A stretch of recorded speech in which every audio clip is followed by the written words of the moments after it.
may good news guys, no? Kaya marami po nga nagpaabot sa atin. Si Tatay Digong po daw ay makakabalik na sa Pilipinas. Wow, salamat kung ganun. Pero marami pong nagpaabot, baka daw gawa-gawa lang po ito. Kaya nandito tayo sa ating kaibigan. Subukan natin kausapin ang ating mga kaibigan. Baka po ay totoo itong balita. Kasi wala na daw kaso si tatay na haharapin sa ICC. Siguro, dahil siguro sa kanyang kalagayan ngayon. Nandito po tayo guys. Itatanong po natin sa ating kaibigan. Good news po ito para sa lahat ng mga supporters ng mga Duterte. Lalo na kami, no? Salamat naman po kung gano'n. Nandito tayo guys sa ating kaibigan. Sana makakausap natin po si Dwinding Siyuto. No? Dwinding tatay ni Siyuto. Big love shout out pala no sa nagpaabot sa atin na ipatanong ito sa ating kaibigan, kasi baka daw ay fake naman po daw no, yung mga ipinapaabot ng mga tao, baka fake na naman po, no kaibigan.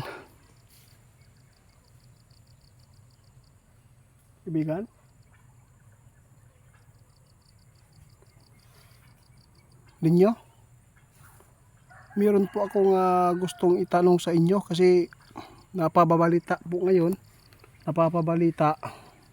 si Tatay Digong mapawalang kaso na. Baka ito na po yung mga sinasabi po ninyo na tamang panahon na balik si Tatay Digong dito sa Pilipinas. Kinakailangan ko po ang inyong kooperasyon po ngayon para po maipaabot at matanong ko kayo kung totoo man itong balita na makakabalik si Tatay Digong. Ay salamat naman po kaibigan.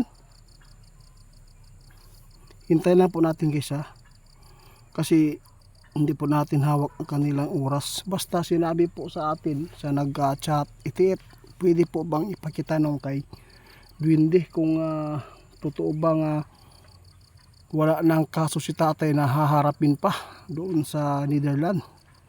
Kasi napawalang sala na daw si tatay, sabi ng iba na nagpaabot sa atin. Kaya nandito tayo, pero wala man si kaibigan guys.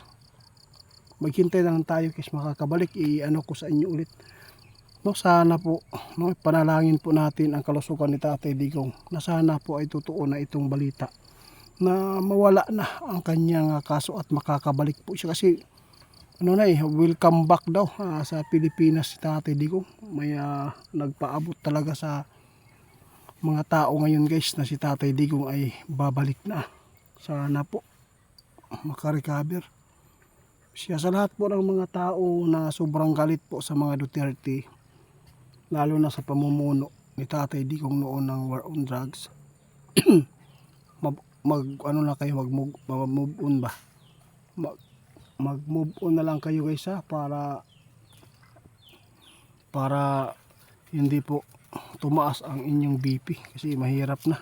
Ito wala man yun si kaibigan guys, no? Sana mapapakinggan po ng lahat ng mga tao na nagtanim ng galit sa kay Tatay Digong, lalo na yung mga biktima sa war on drug noon. Hindi naman po lahat ng ginagawa ni Tatay Digong noon na may mga krimen nangyayari, hindi po lahat sa kanya, no? Ang iba lumalaban, nakikipatayan sa mga pulis, kaya yun nadali ang iba, no?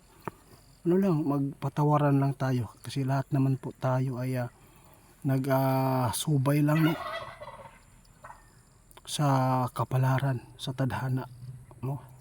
Yun po, hindi po natin pwedeng tanggihan kung ano man po ang nakatadhana sa atin.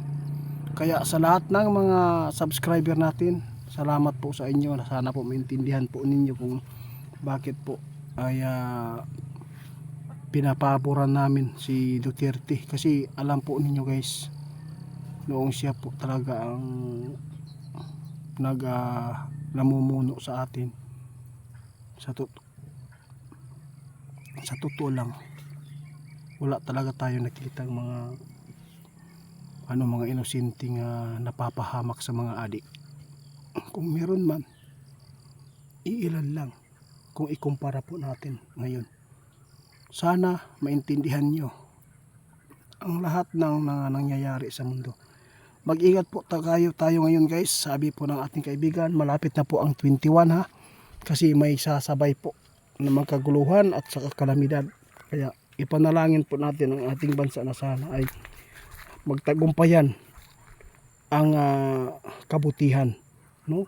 Na sana ay hindi manaig ang kasamaan.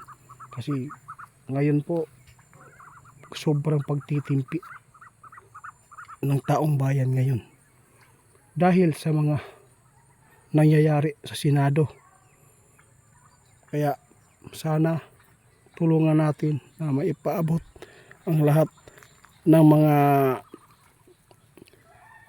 sa mga tao na mapapaabutan nito, no? Sana po ma-share po niyo kung ano man po ang maipaabot ng mga kaibigan nating tuwindi na mga mangyayari dito.